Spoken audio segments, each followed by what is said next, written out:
E aí, tudo bem? Já parou para pensar qual é o segredo por trás dos óculos que ajudam a gente a enxergar melhor? Ou da câmera que guarda nossos momentos favoritos?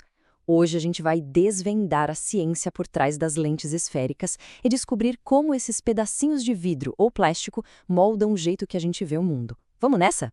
Olha, tudo começa com uma pergunta bem simples. Dá uma olhada nessa imagem.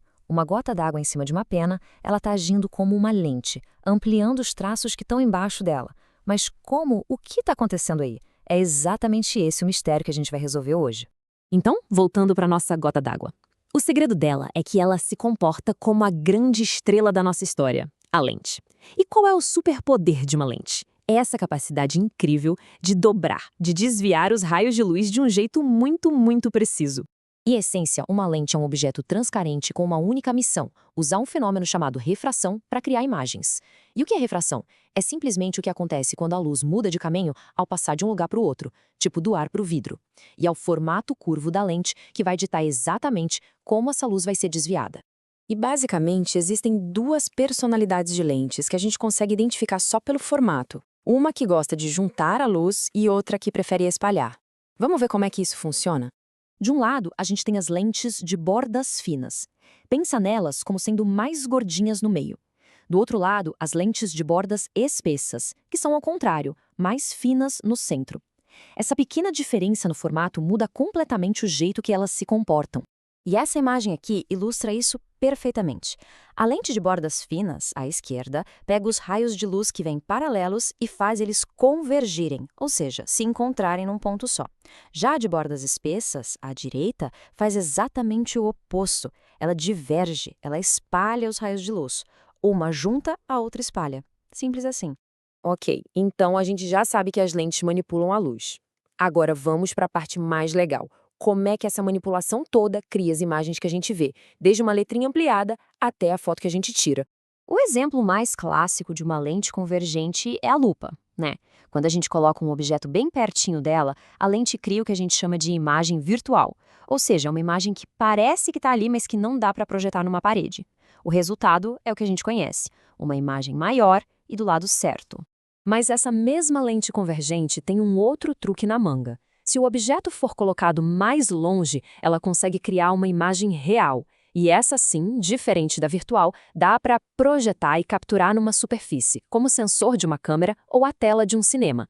A principal característica dela, ela sempre aparece de cabeça para baixo. E olha só que legal, a distância do objeto em relação à lente muda o tamanho da imagem real que é projetada.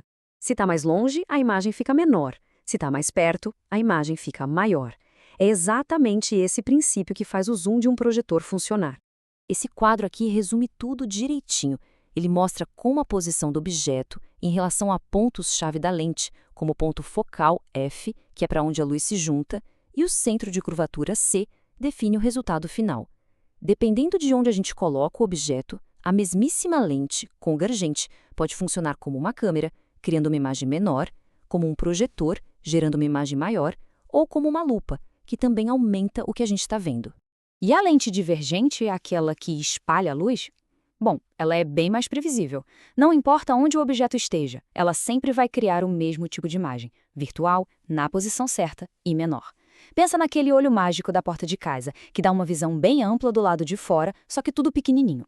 E bem quando a gente acha que já entendeu tudo, a física vem com uma reviravolta. O que aconteceria se a gente mudasse o ambiente que está em volta da lente? A pergunta é bem direta. Será que uma lente com formato convergente vai se comportar sempre como uma lente convergente? Será que o formato dela define o destino dela? A resposta, como a gente vai ver, é um surpreendente não. E aqui está o pulo do gato. O comportamento de uma lente depende de uma coisa chamada índice de refração, que, de um jeito bem simples, mede o quanto a luz diminui a velocidade dentro de um material. Se o índice da lente for maior que o do meio, como o vidro no ar, ela se comporta como a gente espera. Mas, se o meio for mais denso que a lente, aí a mágica acontece. O comportamento dela se inverte completamente. E essa imagem aqui é a prova disso. A gente tem uma lente com formato convergente, mergulhada em sulfeto de carbono, que é um líquido com índice de refração maior que o do vidro. E o que acontece? Os raios de luz, em vez de se juntarem, agora se espalham. A lente trocou de identidade só porque a gente mudou o ambiente em volta dela. Incrível, né? Então, vamos amarrar todas essas ideias agora e ver como esse conhecimento todo sobre o comportamento da luz e das lentes está ligado diretamente às tecnologias que a gente usa no dia a dia. A grande lição é a seguinte: entender como as lentes funcionam é entender como controlar a imagem. A gente usa esse conhecimento para corrigir a visão com óculos, para guardar momentos com as câmeras, para compartilhar ideias com projetores e para explorar o mundo dos pequenos detalhes com as lupas. Todas essas tecnologias, no fundo, são só variações inteligentes dos mesmos princípios que a gente acabou de ver. No fim das contas, o que as lentes fazem vai muito além da física. Elas nos dão o poder de reescrever a forma como a gente enxerga o universo, seja o universo distante através de um telescópio ou o mundo microscópico que vive bem debaixo do nosso nariz. A capacidade de desviar a luz é fundamentalmente a capacidade de alterar a nossa própria percepção da realidade.